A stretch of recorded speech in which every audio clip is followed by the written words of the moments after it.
All right, where we left off in the last lecture was with some unit conversions, and we were specifically working on unit conversions within the metric system. And as I mentioned, most unit conversions within the metric system are just a matter of working with the metric prefixes. Knowing what those mean, you can easily convert one unit to another within the metric system.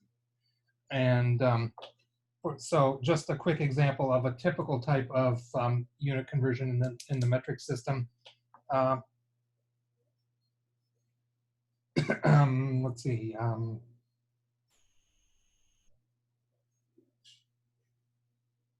Say convert 13.2 nanograms to kilograms. And what we've got here is a conversion that goes from one metric unit with a prefix to another metric unit with a prefix. The base unit in both cases here is grams, but we start out with nanograms and we end up with kilograms. So say 1 nanogram is equal to 10 to the minus 9th grams. And we get that from the from the sheet that has the metric prefixes on it. Nano, way down there. 1 billionth or 10 to the minus 9. And 1 kilogram is 10 to the third or 1,000 grams. So these are our two equivalent statements that we'd use in a problem like this. And we just have to combine them together into conversion factors. Which, remember, a conversion factor is what you get when you take a ratio of one side of the equivalent statement over the other side. And it can go either way. Either one could be on top or on the bottom, depending on how you need the units to go. Normally, the units that you start out with will be on the bottom of the conversion factor. And so we have 13.2 nanograms as our starting quantity. That means that in the conversion factor between nanograms and grams, nanograms should be on the bottom, along with its accompanying number. And grams should be on the top, because grams would be the new unit, and nanograms would be the unit we want to get rid of. Okay, so nanograms cancels, because this is just having 13.2 nanograms is equivalent to being on top of a fraction. So nanograms on top cancels with nanograms on the bottom. And we would now have grams for the answer. Note that I'm stopping off at the base unit on the way from nanograms to kilograms. I think that's the safest thing to do when you're doing a conversion from one unit with a prefix to another unit with a prefix. Don't try to do it in your head to figure out how nanograms relate to kilograms directly. Just go from nanograms to grams and then grams to kilograms, because there you can rely on the table for the values or the numbers that you need. Okay, so here we'd have grams. Grams for the second step, grams would be the unit we're starting out with, and we want kilograms for the answer. So kilograms should be on top and grams should be on the bottom, along with their accompanying numbers. So it's 1 kilogram for every 1,000 grams. Notice the grams on the top and grams on the bottom will cancel. So there they go. And kilograms is the unit we want. So if we have 13.2 times 10 to the minus 9 equals, and then divided by 1,000, we get 1.32 times 10 to the minus 11 kilograms. Just a couple of reminders doing something like this. You can ignore the ones. Mathematically, they don't change anything. So we can take this as 13.2 times 10 to the minus 9 divided by 1,000. Also, remember that what I said about the relative magnitudes of units. It's good to be familiar with the relative magnitudes, because then you can check to see at least if your answer went in the right direction. And that helps avoid situations where you might get a conversion factor upside down. Nanograms are very, very small, and kilograms are pretty big. A nanogram is a tiny, tiny mass, like 1/1000th of the mass of a paperclip is a nanogram. A kilogram is 2,200 pounds. So that's pretty large. So if the unit's getting bigger, the number should get smaller. We went from 13.2 to 1.32 times 10 to the minus 11. Yeah, that's smaller, all right. So at least it went in the right direction. So we can be sure of that. So that was just a review of a really easy one. As I said before, also, I think in the last question I worked last time, in the last lecture, there are certain kind of identities, you might call them, in the metric system that are often not listed in conversion tables. And in fact, I don't think they're listed in this conversion factor table that I gave you either. And so they're good to keep in mind. And that is that 1 milliliter is equal to 1 cubic centimeter. They are the same thing. So if you get a number in cubic centimeters, it's the same in milliliters. And 1 liter is equal to 1 cubic decimeter. Okay, so those are important things to keep in mind because they will make a lot of conversions easier. Conversions that might at first glance seem ridiculous, even impossible, will become quite a bit easier if you know these. So for example,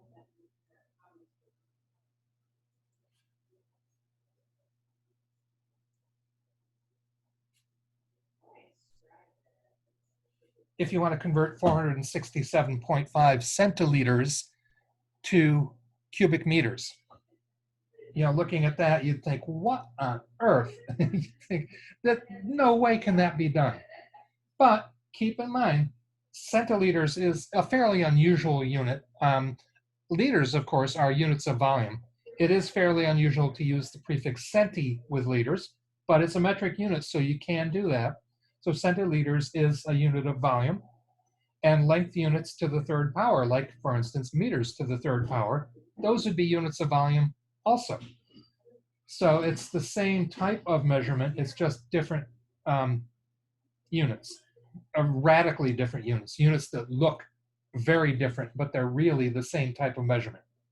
And using these conversions here, we can actually do that. I would go, let's see, there are a couple of different ways you could do this.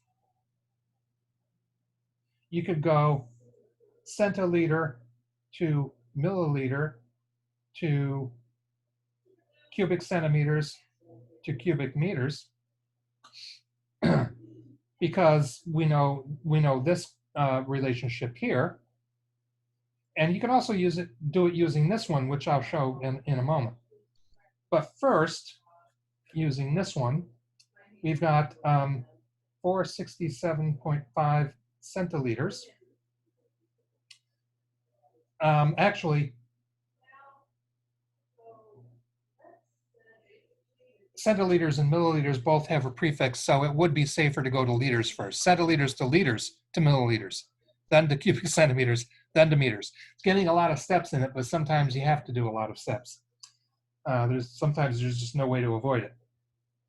Okay. 1 centiliter is 1/100th of a liter, or 0.01 liters in decimal form. Okay, so we want centiliters on the bottom, and we want liters on top. Now we know that centiliters cancel, and we'd end up with a volume in liters. And then we could do this, but that's what I'm going to do later. So next, if we're going to go to milliliters, got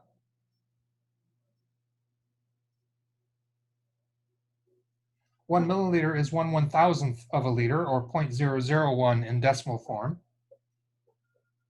In this step, we're starting with liters. Okay, so we want liters with its accompanying number on the bottom, and we want 1 milliliter on top. Now the liters cancel, and we would have the volume in milliliters. And of course, cubic centimeters, that's the same thing. To make that official in the equation, you would write that there is let's see, milliliters would go on the bottom, cubic centimeters on top, because that's the new unit. Milliliters now cancel. And the number is just 1 over 1 because they're the same thing, and 1 over 1 is 1. Now that we've got cubic centimeters,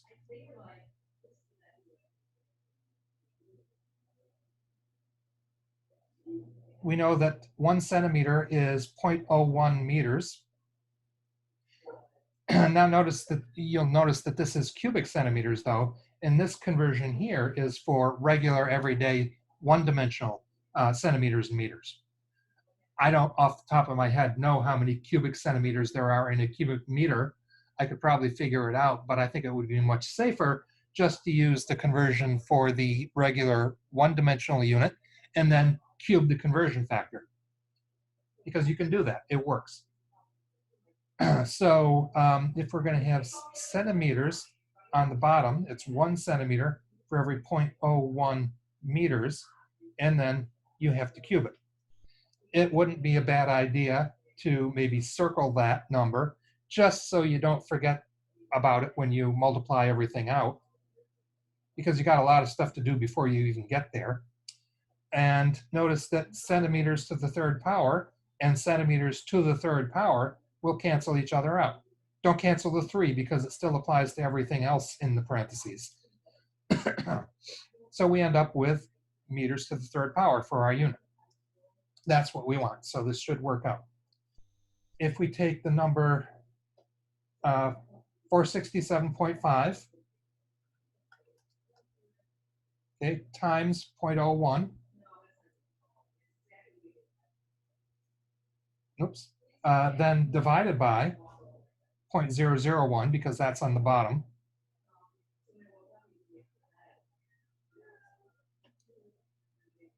You don't even have to do anything for this step because it's times 1 over 1.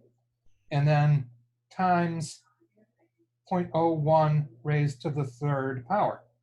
Just to be on the safe side, I would put that last part in parentheses because you want to make sure the calculator knows that you're raising just the 0.01 to the third power.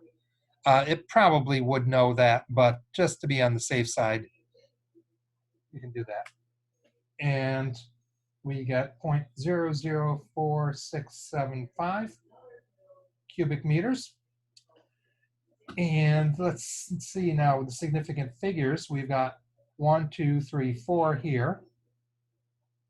That is a conversion within the metric system, so these numbers are exact, so that's infinite.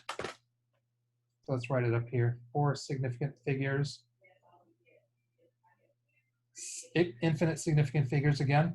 Conversion in the metric system, so that's infinite. 1 over 1, that's a definition within the metric system, so that's infinite. And this is also a conversion factor within the metric system, so that's infinite. Looks like we get to use 4. Oh, and that's what I ended up with. So you could write this number as in this form. That is 4 significant figures because remember, zeros at the beginning of a number don't count. Or you can put it in scientific notation. 4.675 times 10. And let's see, we move the decimal point 1, 2, 3 places in the direction that made the number bigger. So we have to make the exponent negative to compensate. And that would be cubic meters. So either way, that would be your answer. And when you look at the relative magnitudes of the numbers, you may not initially be that familiar with them, but centiliter is 1/100th of a liter, or in other words, it's 10 milliliters. So it's not a very big volume. It may be that much. Cubic meters, on the other hand, a meter is a little bit longer than a yard. So this cubic meter is a little bit bigger than a cubic yard. That's a pretty big unit of volume. So in other words, our units got bigger, so the number should get smaller. And it did. Quite a bit smaller. So at least we know that it went in the right direction. And also, the conversions were entirely within the metric system, so the digits should actually be basically the same and in the same order.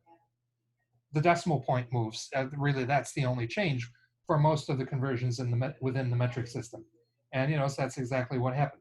4675, 4675. It's just we moved the decimal.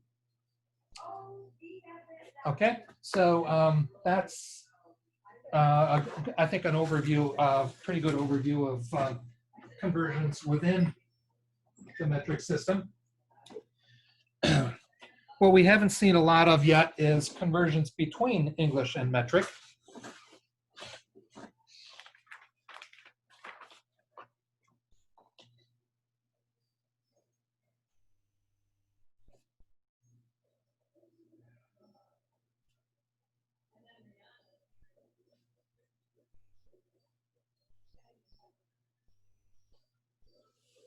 Okay, those are fairly important because, well, English units are the units that we use in everyday situations. And also, engineers persisted in using the English system for most things until fairly recently. And to some extent, they still do.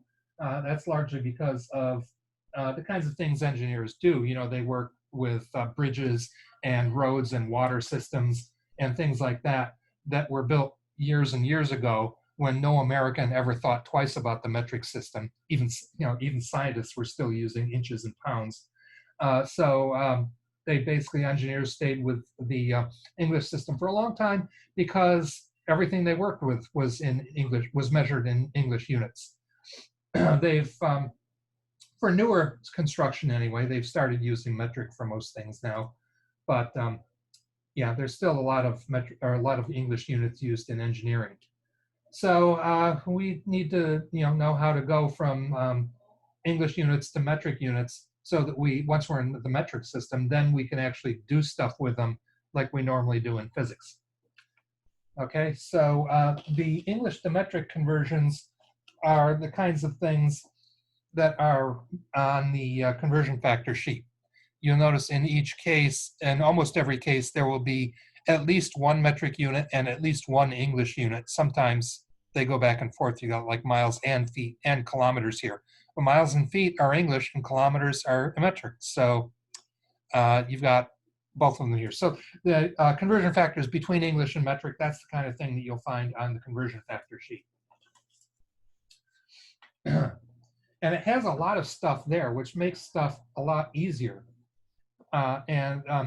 So be sure to look it over well when you're looking for conversion factors, because in a lot of cases, you'll be able to save a lot of steps by looking maybe a little further down the sheet.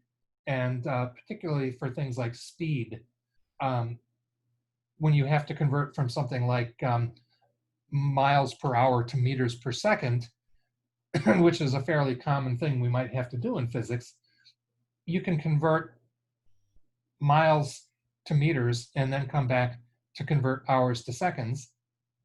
Or that conversion just happens to be right there on the sheet. Let's see, if you look for it, there's miles per hour right there, and there's meters per second. And if you look, there's meters per second again, and there's miles per hour again. So you could use either of these equivalences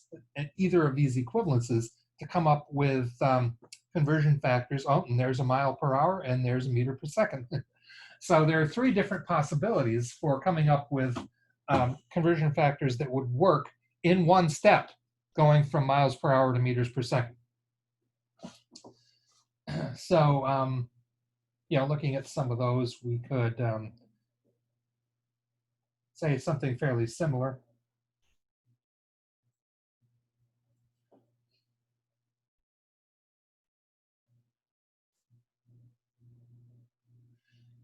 A fairly simple one, because this can certainly be done in one step, because miles and kilometers are on a similar scale of things. So it would be very easy to find the conversion factor between miles and kilometers. We have from the conversion factor sheet, these are distances, length or distance, and we're looking for miles or kilometers. That's meters, inches, feet, no, kilometers, the mile. There you go, right there. 1 kilometer is equal to 0.621 miles.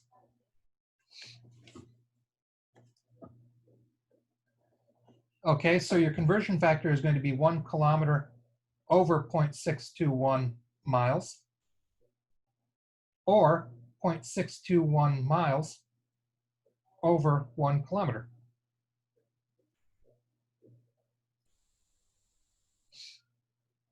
And if we have 185 miles, and we want to end up with kilometers, well, normally the unit you start out with starts out on the top, so you want that to be on the bottom of the conversion factor, which would mean we'd want to use this first one here. Okay, so 1 kilometer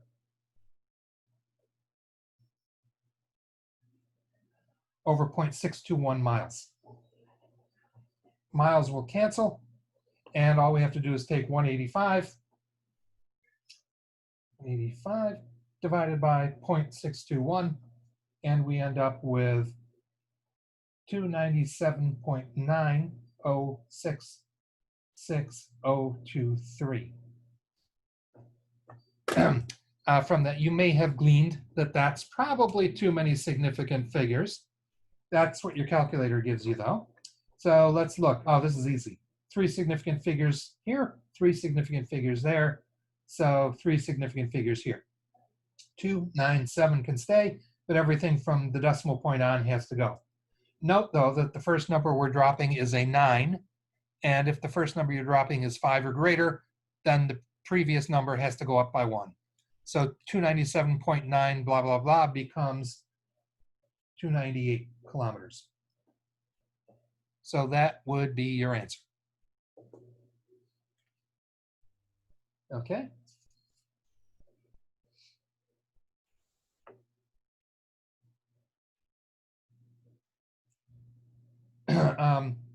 There are volume conversions too, of course.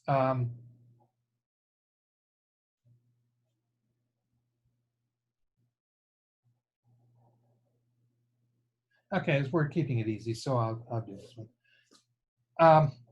The piston displacement of the engine in my car is 1.8 liters. So that's a volume. It's the volume that's swept out by the pistons as they move up and down in the engine.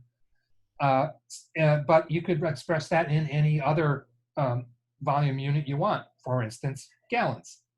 So if we look through the conversion table under volume, we see liters and quarts. Well, if you know that there are 4 quarts in a gallon, you can use that.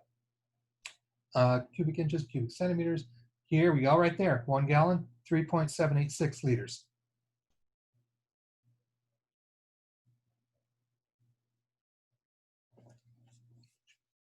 So that's what we're going to want to use, and we can do that in one step. 1.8 liters.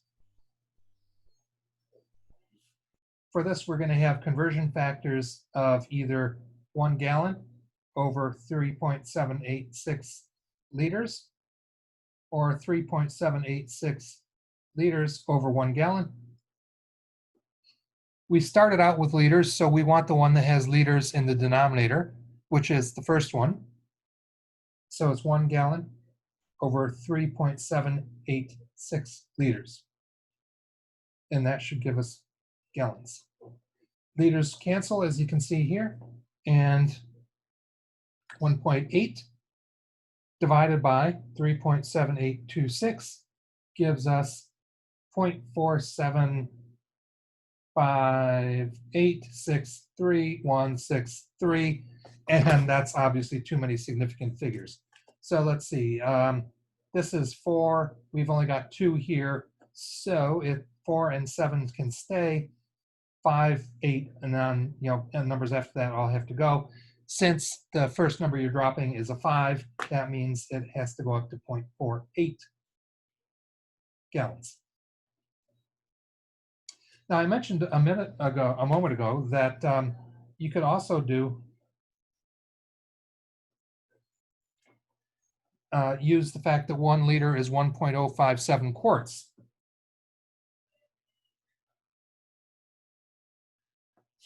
And this is just basically to illustrate that for most of these unit conversions, there's practically an infinite number of ways that you can do them.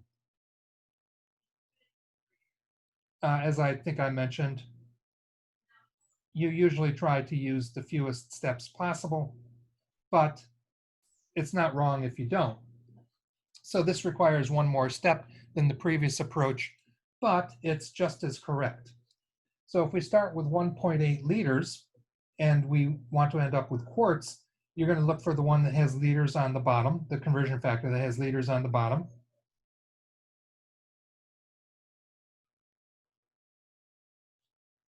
Okay, and liters will cancel and you'll have quarts at the end of this step. If you want to get gallons, then you're going to need one more step, and hopefully you'll remember that there's 1 gallon for every 4 quarts. That's why quarts are called quarts. You know, it's a quarter of a gallon. So 1 gallon for every 4 quarts. Quarts will now cancel, and you end up with gallons.